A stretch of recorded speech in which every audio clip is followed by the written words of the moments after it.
മതഭീകരവാദികളിൽ നിന്ന് രക്ഷാഗ്രഹിക്കുന്ന ലത്തീൻ കത്തോലിക്ക വിഭാഗക്കാർ ഇത്തവണ എറണാകുളത്ത് BJPക്ക് വോട്ട് ചെയ്യുമെന്ന് സ്ഥാനാർത്ഥി അഡ്വക്കേറ്റ് PR ശിവശങ്കർ. ജമാഅത്തെ ഇസ്ലാമിയുടെയും മുസ്ലിം ലീഗിൻ്റെയും പിടിയിലമർന്ന ഇടതു വലതു മുന്നണികളെ ഇനി ആരും പിന്തുണയ്ക്കില്ല. മുന്നണി വിപുലീകരണത്തിലൂടെ ഉണ്ടായ അനുകൂല സാഹചര്യവും ഗുണം ചെയ്യുമെന്നാണ് BJPയുടെ പ്രതീക്ഷ. കേരളത്തിൽ നിയമസഭാ തെരഞ്ഞെടുപ്പ് പ്രഖ്യാപനത്തിന് തൊട്ടു മുൻപ് പ്രധാനമന്ത്രി നരേന്ദ്രമോദി നേരിട്ടെത്തി പ്രചാരണത്തിന് തുടക്കം കുറിച്ച ഇടം എറണാകുളം. പരമ്പരാഗത കോൺഗ്രസ് മണ്ഡലത്തിൽ ഇക്കുറി പോരാട്ടം ഏകപക്ഷീയമല്ല. കഴിഞ്ഞ തവണ UDF സ്ഥാനാർത്ഥി TJ വിനോദ് കുമാർ 10,970 വോട്ടുകൾക്കാണ് വിജയിച്ചത്. LDFന് സ്വതന്ത്ര സ്ഥാനാർത്ഥിയായിരുന്നു. BJP 16,043 വോട്ടുകളും 10,550 വോട്ടുകളും നേടി. ഇത്തവണ 2020 വോട്ടുകൾ കൂടി NDAയിൽ ഏകീകരിക്കുമ്പോൾ 3 സുപ്രധാന മുന്നണികൾ തമ്മിലുള്ള അതിശക്തമായ പോരാട്ടത്തിനാണ് എറണാകുളം സാക്ഷ്യം വഹിക്കുക.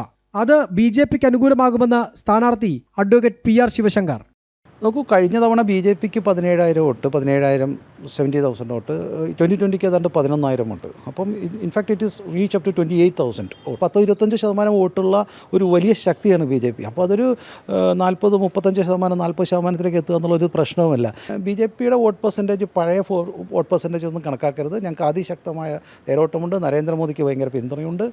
ലത്തീൻ സമുദായത്തിന് സ്വാധീനമുള്ള മണ്ഡലമെന്ന നിലയിൽ സമുദായ വോട്ടിന് എറണാകുളത്ത് വലിയ പ്രാധാന്യമുണ്ട്. ജമാഅത്തെ ഇസ്ലാമിയും മുസ്ലിം ലീഗും വിഴുങ്ങിയ LDFനും UDFനും ഇത്തവണ സമുദായ വോട്ട് ലഭിക്കില്ല എന്ന് ശിവശങ്കർ പറയുന്നു. ഇത്തവണ സമുദായം തെരഞ്ഞെടുക്കുന്നത് BJPയെ ആയിരിക്കും. ജമാഅത്തെ ഇസ്ലാമിയുടെ വലിയ കടന്നുവരവ് UDFിലേക്കുള്ളത്, അതിൽ ക്രിസ്ത്യൻ വിഭാഗത്തിനും വലിയ എതിർപ്പുണ്ട്.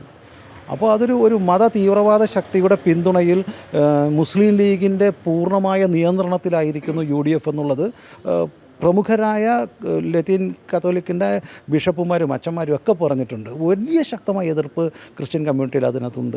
സമൂഹത്തിൻ്റെ ഒരു നന്മയെ ആഗ്രഹിക്കുന്ന, ഐക്യത്തെ ആഗ്രഹിക്കുന്ന, കെട്ടുറപ്പുള്ളൊരു സമൂഹം വേണമെന്നും ഭരണകൂടമെന്നും മത തീവ്രവാദികളിൽ നിന്ന് രക്ഷ നേടണമെന്ന് ആഗ്രഹിക്കുന്ന ഒരു വിഭാഗം ജനങ്ങൾ, പ്രത്യേകിച്ച് ലത്തീൻ കത്തോലിക്ക വിഭാഗങ്ങളും BJPക്ക് അനുകൂലമായി വോട്ട് എന്നുള്ള കാര്യത്തിൽ യാതൊരു തർക്കമില്ല. ലത്തീൻ സഭാ വോട്ടുകൾ ലക്ഷ്യമിട്ട് CPM ഇത്തവണ സമുദായാംഗമായ ഇന്ത്യൻ സോഷ്യലിസ്റ്റ് ജനതാദൾ നേതാവ് സാബു ജോർജിനാണ് സീറ്റ് നൽകിയിരിക്കുന്നത്. പക്ഷേ എറണാകുളം BJPക്ക് അവസരം നൽകുമെന്നാണ് സ്ഥാനാർത്ഥിയുടെ പ്രതീക്ഷ. ജനം, കൊച്ചി.